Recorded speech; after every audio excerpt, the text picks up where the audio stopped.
Bebê Rena, da Netflix, é uma confissão do humorista, roteirista e ator Richard Gere, que na série interpreta a si sob o nome de Donnie Dunn.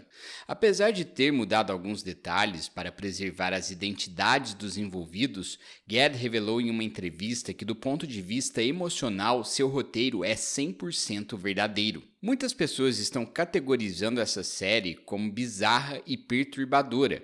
Eu discordo desses adjetivos e a seguir eu vou explicar por quê. E se você ainda não me conhece, eu sou o psicólogo Ricardo Chagas Nascimento e por aqui eu faço análises psicológicas de filmes, séries e personagens. Lembrando que essa análise contém spoilers.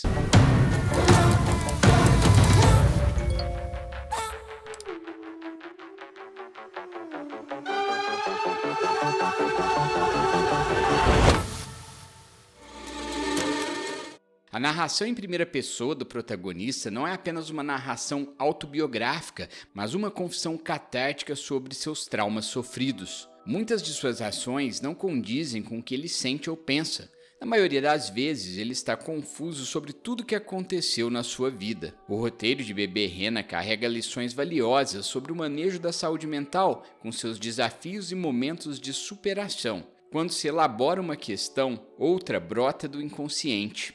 Por exemplo, no episódio final da série, o protagonista retorna à casa do seu estuprador. Motivo? Nem mesmo ele sabe o que o levou a agir dessa maneira. É por não ser totalmente fictícia que Bebê Rena apresenta essa incoerência verossímil em relação à psiquiatria bibliográfica. Já analisei muitos filmes e séries por aqui. A maioria parece ter sido estudado e criado com base em manuais psiquiátricos em extensas listas de critérios diagnósticos. Os roteiristas até mudam uma característica ou outra, mas nada que possa confundir o público. Afinal, essa confusão pode atrapalhar os pontos de conexão da trama. Personagens têm papéis a desempenhar e, quando cumprem seu propósito narrativo, simplesmente saem de cena.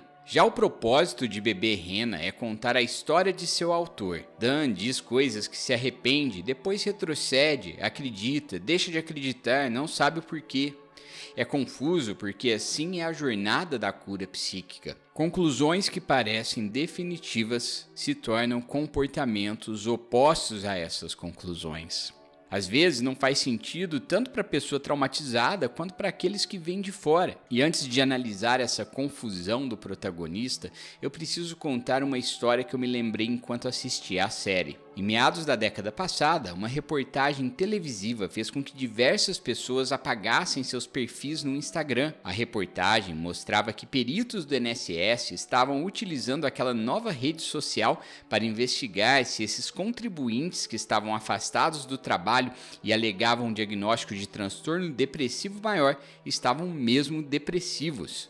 A justificativa desses peritos é que os contribuintes depressivos faziam caminhadas diariamente e às vezes até viajavam para a praia, curtindo dias ensolarados ao lado da família. Para um leigo, pode até parecer que esses peritos têm razão, mas pense bem. Uma pessoa com algum transtorno deveria se conformar com os critérios diagnósticos ou nadar contra a sua correnteza. Ela deveria continuar em um quarto escuro mesmo nos dias bons, onde se é possível sair de casa a fim de engajar uma atividade psicologicamente benéfica, recomendada por psicólogos e psiquiatras. Em outras palavras, a descrição de um transtorno psiquiátrico não se relaciona ao seu processo de cura, ao seu tratamento. Na época, muitas pessoas não apenas excluíram seus perfis em redes sociais, mas também ficaram inibidas a sair de casa com medo de serem vistas ou fotografadas em um contexto considerado não depressivo. Ou seja, não é apenas no TEPT que os comportamentos podem apresentar variações ou mesmo contradições do que está descrito em manuais psiquiátricos. Transtornos mentais apresentam interpretações subjetivas. Comportamentos, portanto, não devem ser observados de maneira isolada, mas sim considerando-se os aspectos emocionais, cognitivos e sociais de uma pessoa. E essas informações só podem ser obtidas em uma anamnese atenta e demorada. O curso de um transtorno psiquiátrico é diferente em cada indivíduo, é amplo e depende de variáveis ambientais, sociais e psicológicas. Psicólogos e psiquiatras experientes tendem a relevar o prisma moral quando ouvem de seus pacientes coisas que, a ouvidos comuns, soariam absurdas. Na cena final de Bebê Rena, Dan se vê em um lugar familiar, só que dessa vez ele faz o lugar de Marta, sendo acolhido por um desconhecido em um momento de fragilidade. Essa conclusão reforça essa ideia de que a saúde mental é um campo onde a moral é suspensa a partir de um olhar clínico e empático. Apesar de se comportarem de maneiras diferentes, tanto Marta quanto Dan tinham um passado traumático.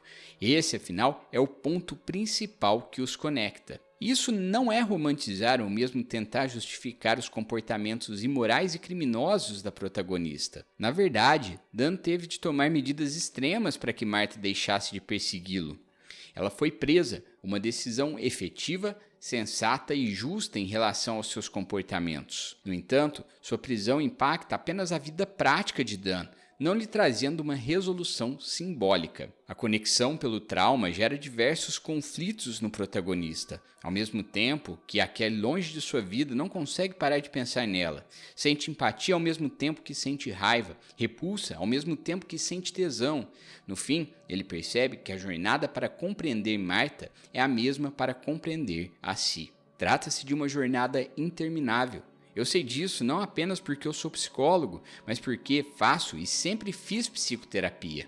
Uma gripe pode ser definitivamente curada com antibióticos, mas nada é tão simples quando o assunto são transtornos mentais. Estes podem ser reacesos a partir de gatilhos externos e internos, muitas vezes são cíclicos e necessitam de ressignificações em momentos diferentes da vida. Gostaria de acreditar que Bebê Rena foi a resolução catártica definitiva de seu autor, Richard Gedd, em relação aos traumas que viveu. Afinal de contas, tanto a escrita quanto a dramatização possuem elementos terapêuticos poderosos. Em muitas entrevistas, o ator descreveu a experiência de interpretar a si como catártica, e essa catarse não é exclusiva para ele. É bem possível que Bebê Rena seja utilizado como material psicoeducativo lúdico por profissionais da saúde mental ao redor do mundo. E eu vou aproveitar a deixa para falar um pouco sobre o meu trabalho como psicoterapeuta. Se você tem interesse em fazer psicoterapia online comigo, eu vou deixar o meu e-mail aqui na tela e também na descrição desse vídeo. Enfim, agora que Gedd chegou em um marco da jornada humana, onde parece finalmente ter compreendido Marta e a si, é bem possível que ele tenha de iniciar um novo ciclo. Afinal de contas, a cura definitiva para um problema psicológico é o processo. E é por tudo isso que eu discordo quando dizem que essa é uma série bizarra ou mesmo perturbadora. Felizmente, Bebê Rena não é escrita por Stephen King, e é por isso que ela é uma das séries mais honestas e belas que eu já assisti.